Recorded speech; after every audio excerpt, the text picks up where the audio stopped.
Welcome to the Scandinavian wilderness and a canoe trip to rnebofja National Park.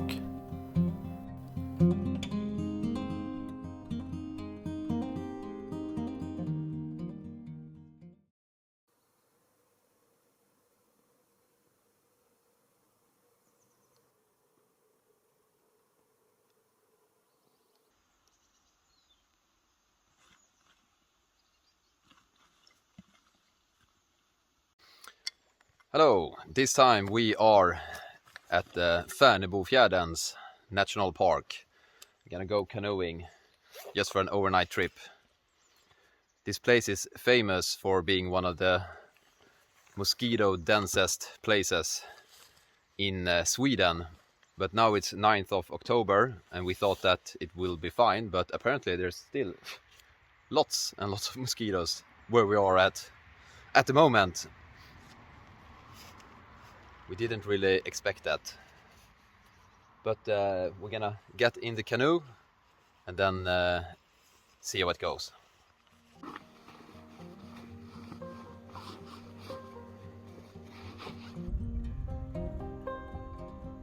Rnebofja is an interesting national park that is situated around 2 hours north of Stockholm.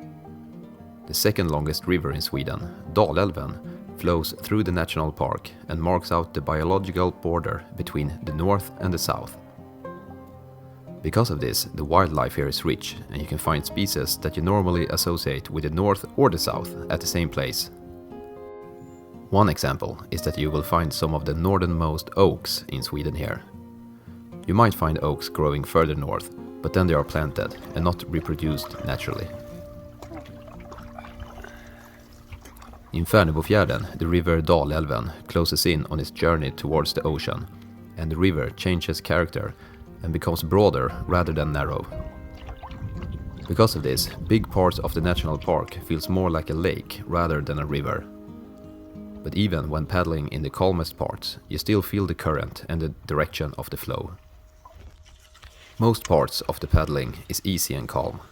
But strong rapids do exist in the national park and needs to be taken into consideration when planning your trip.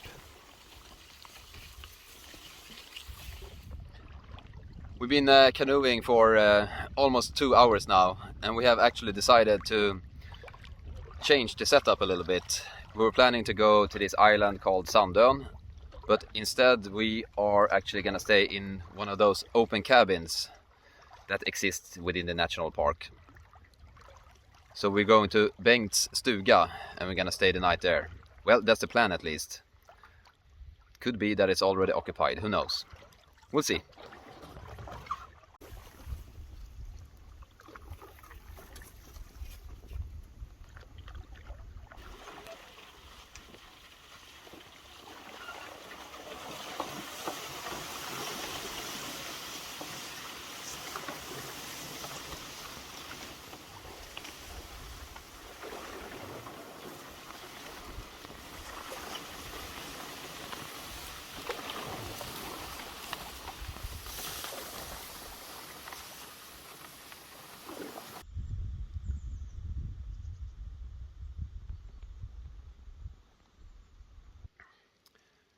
It's a really nice place here.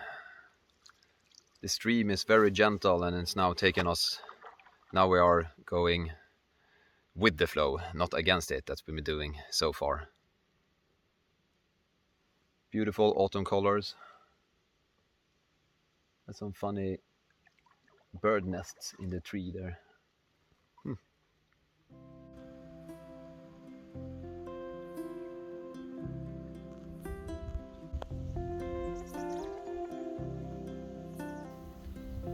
The bird life is unusually rich here, and all different kinds of birds can be found in the national park. The water is rich with fish, which boosts the water-dwelling birds. In the surrounding forest, there are good chances for seeing woodpeckers and owls. Another signature bird of the national park is the osprey that is common here. During autumn, the bird life is a bit slow, so this is definitely a place that needs to be revisited in spring or early summer. More rare mammals like the lynx and otters lives here but are harder to spot, especially the lynx that is very shy.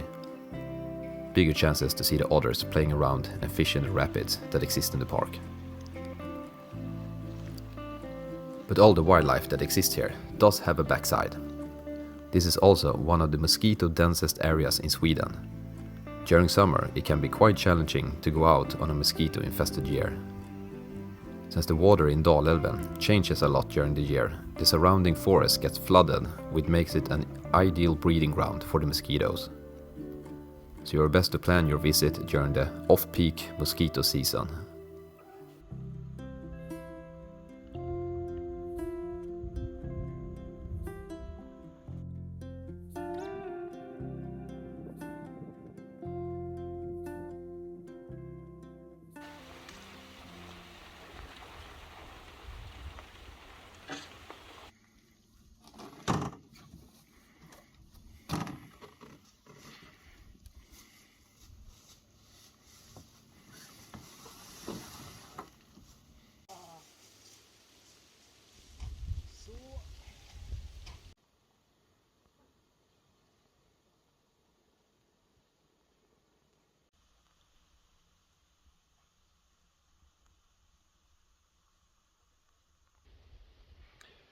We have come to Bengts stuga now, but we're not completely satisfied.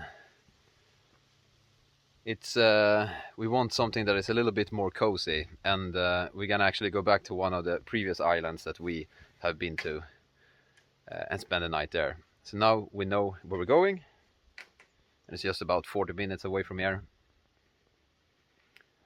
And now we're gonna stick to the plan.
Now we have decided to set camp on this small island. I think it's called Karlholmen, but I'm not entirely sure. It's got this a bit more cozy fireplace than the cabin Bengts stuga that we were on previously, and it also has this shelter you can sleep in. I'm not sure if we're gonna sleep in the shelter or if we're gonna pitch the tent. It's not much mosquitoes, but there are some. So we'll see how we do.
Good morning.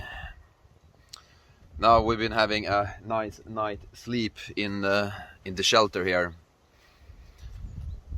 So now we're just gonna pack everything down into the canoe again And then it's a quite short paddle back to where we started. And then that's it for this time. But it has treated us very well, this little island here. We had a really good evening yesterday and a good night's sleep.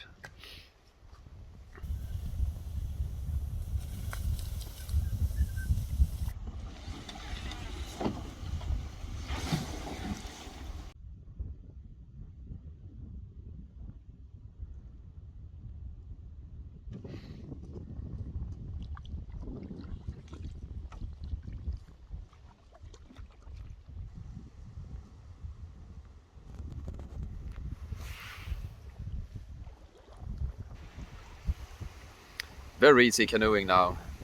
We got the wind in our back and we are going with the flow as well. So you more or less don't need to do anything. So quite good progress, which is nice.